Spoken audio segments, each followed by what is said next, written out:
Joining me now is Democratic Senator Tim Kaine of Virginia, who serves on the Armed Services and Foreign Relations Committees. Senator, have you heard what this threat is that the House is identifying, that the House Intel Chair and is saying should be declassified and is an urgent, a serious national security threat? Andrea, as you know, as a member of the Armed Services and Foreign Relations Committees, I am getting briefed on national security challenges all around the globe, including in classified settings. I don't know what Mike Turner is referring to. It's because he hasn't indicated what he's referring to. It might be something I'm aware of. It might be something that he knows and I don't. But his comments are so cryptic, I don't know what he's referring to. My sense is that Jake was reaching out to these House members because they've been on recess while the Senate's been in session. The Senate went on recess yesterday and the House is coming back into session. So it might be him updating these key House leaders, Intel, Armed Services, Foreign Relations, Appropriations, on matters that have happened while they've been on recess and the Senate's been in session. But I just have no way of telling from his cryptic comment what he's referring to. And what Jake Sullivan was talking about was the urgency of getting this foreign aid bill that is now stuck in the House. You saw the president's very strong comments yesterday and putting it at the feet of Donald Trump because the switch in the Senate to oppose this bill came, and it came even with Senator Graham after calls from Donald Trump, and certainly in the House. It was clearly them rejecting a bill because Donald Trump is against it. You fought to pass a bill that would bar any president from unilaterally pulling out of NATO. So let's talk about that at the top, because one of the things that Donald Trump said were very explosive comments, controversial comments, saying that any NATO ally that does not pay up, he would say that he once did say to a NATO ally that, Russia should, you said, I would encourage Russia to do what the hell they want with them.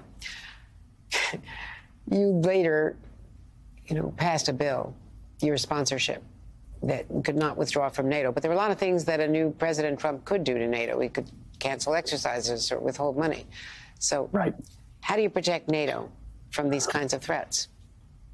Well, Andrea, first, I want to point out that Donald Trump's influence on the Republicans does have limits. I mean, he was able to sink the border security provision of our national supplemental bill, a provision that had been negotiated in a bipartisan way and had the support of the Border Patrol Agents Union.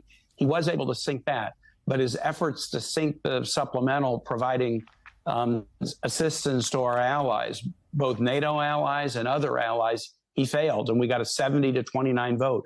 Strong Republican support for aid to Ukraine, aid to Israel, humanitarian aid to Gaza, aid to Taiwan, aid to the AUKUS framework in the Indo-Pacific. But you're right, the comments of President Trump about NATO are infuriating but not surprising. He, to the extent that there's one position he has been consistent about, it is an anti-ally position. He's long not agreed upon the notion of alliances. He kind of feels like he likes to go his own way, mano a mano against adversaries. He often looks at an adversary like Russia and pretends that they're not an adversary. But all of that means is he hasn't spent much time in classified rooms getting intelligence, because what we know is the thing that our adversaries fear as much about the United States as anything is our network of alliances. NATO, the AUKUS framework in the Indo-Pacific, the work that President Biden has done to bring together the civilian political leadership of Japan and Korea, the Quad arrangement in the Indo-Pacific. What the U.S. has built over decades is a layered network of alliances that China doesn't have, Russia doesn't have, Iran doesn't have, North Korea doesn't have. President Trump would tear that up, but the bill that we pass on a bipartisan basis that would block a president from withdrawing from NATO demonstrates that in both houses, both parties, Congress recognizes the value of alliances. President Biden signed the bill. He recognizes the value of alliances. We've put up a guardrail against bad presidential behavior, not a guarantee, as you point out, but that guardrail is particularly important given the irresponsible statements that President Trump made over the weekend. And on the Middle East, on Israel, Prime Minister Netanyahu has rebuffed both Secretaries Blinken and President Biden and is continuing his threats to do a ground invasion in Rafah, which has been a red line for people, both the U.S. as well as for Arab neighbors. Do you think that President Biden has to take stronger steps against Israel, condition aid or withhold military aid, withhold weapons from Israel, with the Prime Minister now threatening to take a step that would be devastating to 1.5 million people in Rafah and would completely upend the Gaza war as far as Egypt and other neighbors are concerned? Andrea, Israel has the right to defend itself against a Hamas terrorist group that wants to annihilate it and that violated the previous ceasefire on October 7 by attacking Israeli civilians. But the right to defend against Hamas is not a green light to wage war against Palestinians or Gazans. And the Biden administration and in Congress, I've been very focused on this. We've been doing all we can to urge Israel to confine its defense to truly a defense against Hamas. Last week, the Biden administration announced a far-reaching new national security policy that would require recipients of U.S. aid, either under the supplemental bill or any appropriations bill, to clarify that they'll only use aid in accord with international law. They will not interfere with U.S.-supported humanitarian efforts.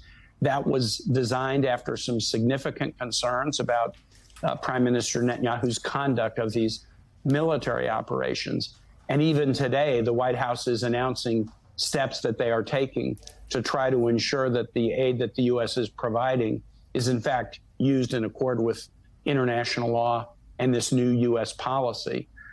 So I think the key to this whole situation right now is finding a hostage deal that would, in exchange for the release of hostages, that should be the focus from a humanitarian standpoint. But that can get us into a truce, a pause, a ceasefire, a cessation of hostilities, call it what you want. But it can get us into a de-escalation of the war in Gaza. Once we're in that, we can discuss further about whether it can be extended. And what we noticed during the de-escalation surrounding the week-long pause a couple of months back is other regional actors, Hezbollah, the Houthis, the Iranian-backed militias in Iraq and Syria, they de-escalated their activity when the war in Gaza was de-escalating. And so, look, in the interest of Israeli security, in the interest of suffering Palestinians who are not connected to Hamas, but also in the interest of regional de-escalation, the U.S. focus right now should be on conditions that can get us to a hostage release deal and then de-escalate in Gaza so we can de-escalate throughout the region.